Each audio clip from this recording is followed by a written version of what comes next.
Before I talk about this movie, I told you Weapons was going to be Freaky Friday this weekend. Very few people believed me, but you know what? Sometimes I'm right. And I'm right this time. Take your wins, or take your weapons too.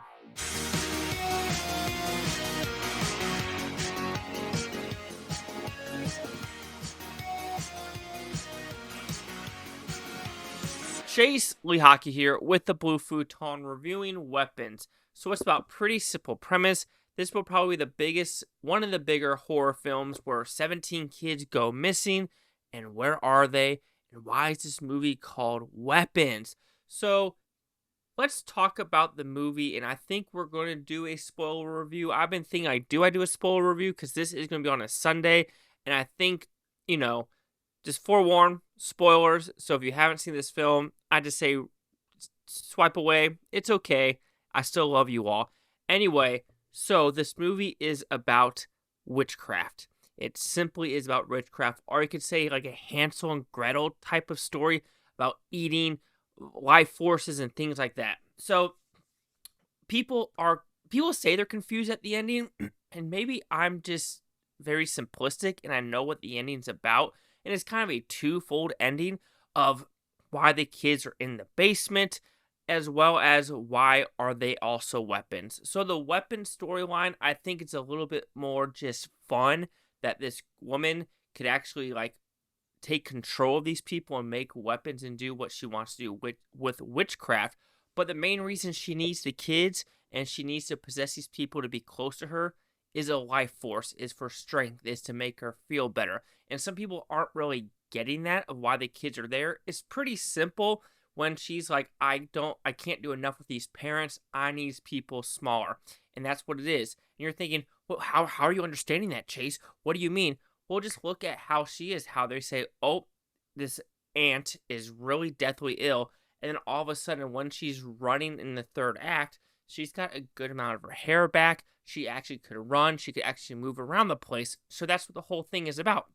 Also, when they end the movie where it's like the adults still eat soup, but still somewhere else, and the kids are finally able to talk. So they're in a trance of and they're slowly getting their memory back. They're slowly just getting their life force back. And to me, that is the simpleness of the reasoning behind the ending of why the kids have gone missing. So there's that. So how this movie is told is very different from the trailers, because little did you know, it says 17 kids of the classroom. There is one kid who is not. So you're thinking, okay, this has something to do with it. And as a person who watches a butt ton of movies, that was my thing of why is he the only one? There is a reason.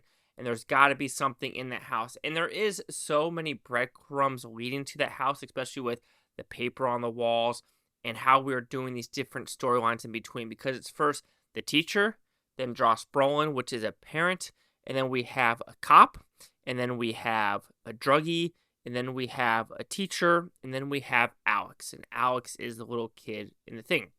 So it's a lot of storylines that do cohesively do something to the very end.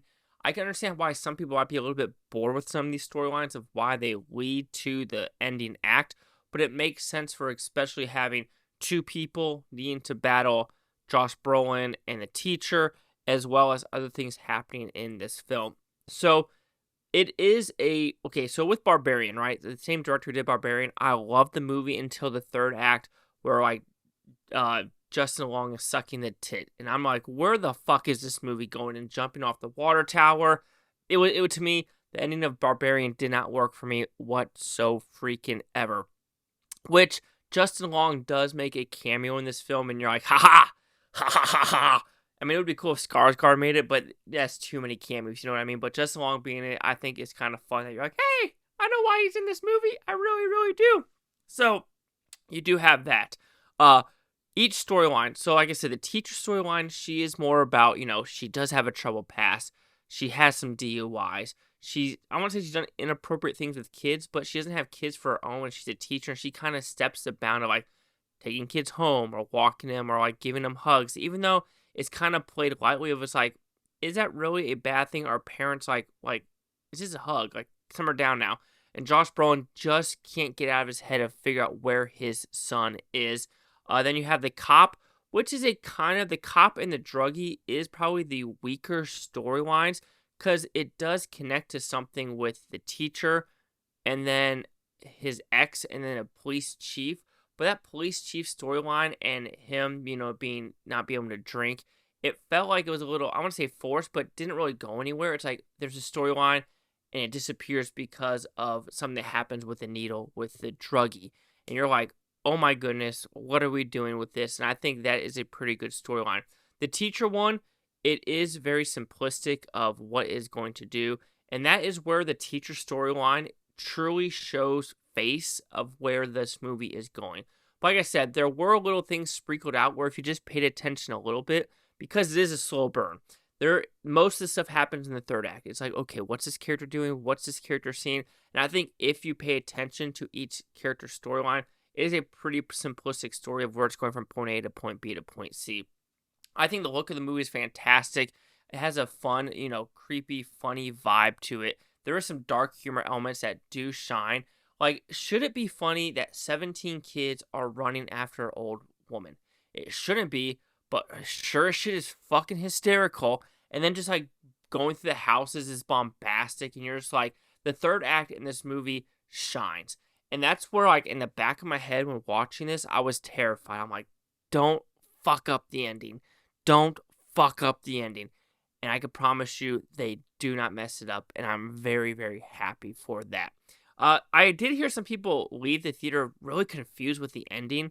It felt like they were kind of bored throughout the movie, but it felt like majority of the audience did like this film. And it looks like it's getting pretty good word of mouth, so that's a positive as well. So WB's doing pretty damn good with Minecraft, Sinners, and now this, as well as Fountain's Nation Bloodlines. Like, they have 3 horror movies that have absolutely bonkers up through, and they're gonna have Conjuring as well. So WB is gonna have a good year, and that, the dud of Mickey 17, it's okay to lose some of the money because they are making some pretty damn good money with these movies they're having right now. Okay, negatives of the film, right? I do think, like I said, some of the storylines don't go anywhere, or it does take some time.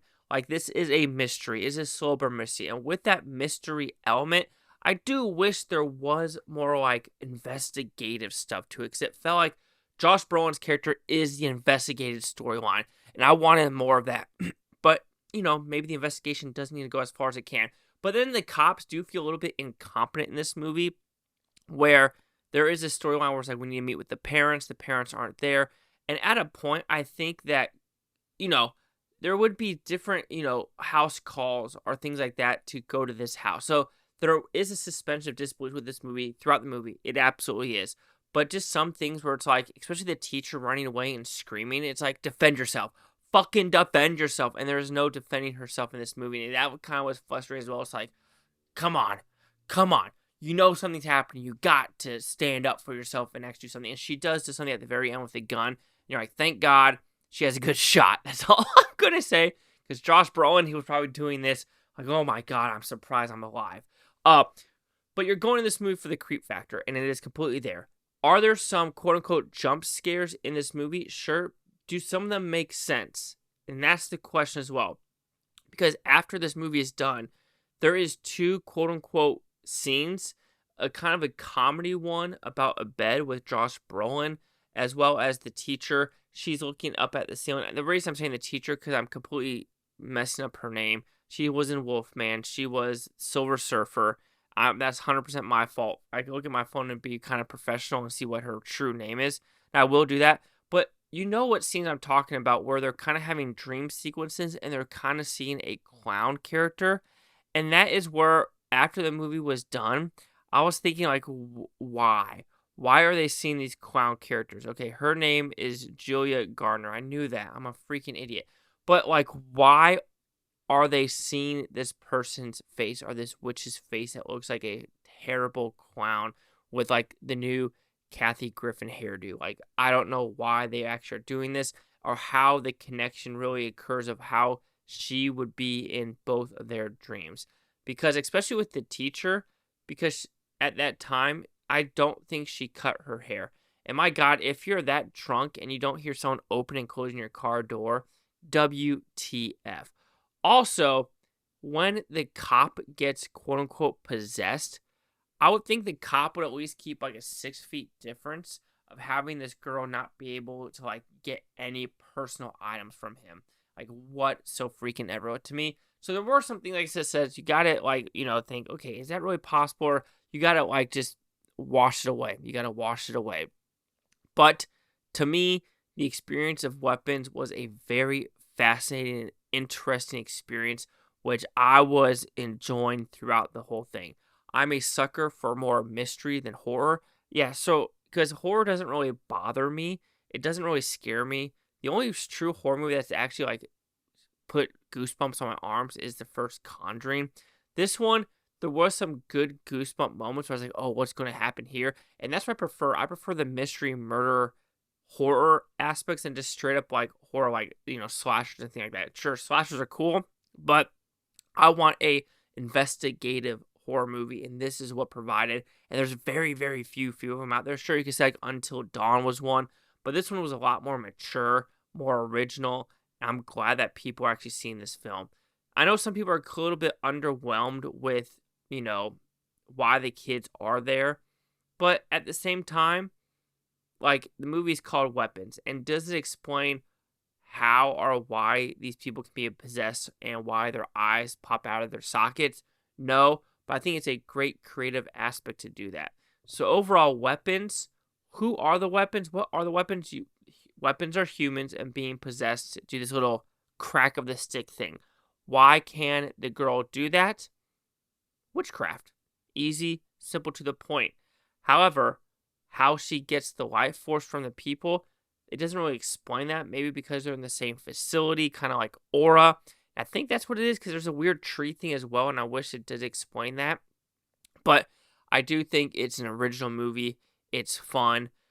Can my parents like it? That's the question, because I do feel like with my mom, she sometimes has ADHD, and she might think this is a little bit boring, but however, I think she does like some murder mystery elements as well.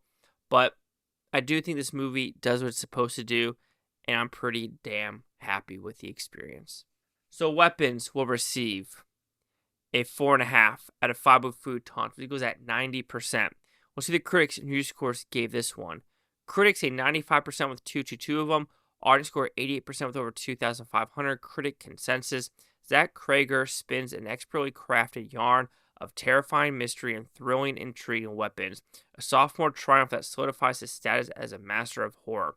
So 95-88 and my 90. However, I'm curious on what Barbarian got for him. Oh, he was in Miss March. I'm sorry, Miss March is funny. You can say whatever you want. He also directed Miss March. And College. Oh my god, I remember that movie, College. Wow. So that's pretty. I remember that movie. Oh, that's funny. So anyway, sorry. Barbarian was at 92% with the audience score and 70% with the audience 92. So pretty solid. And he was a producer and companion. Okay. So anyway, like I said, 95, 88, 90. Chase out here, the Blue Futon. Like, comment, subscribe. I don't know these Futontopia. You Blue Futons. Thank you for watching. Have a great day. I'm looking forward to stay tomorrow, week, for a month, a year from now. Every single freaking one of you. Peace and love. Peace and love. And to me, it's yeah. Go have some fun. Hopefully, though, you've seen the movie before watching this video.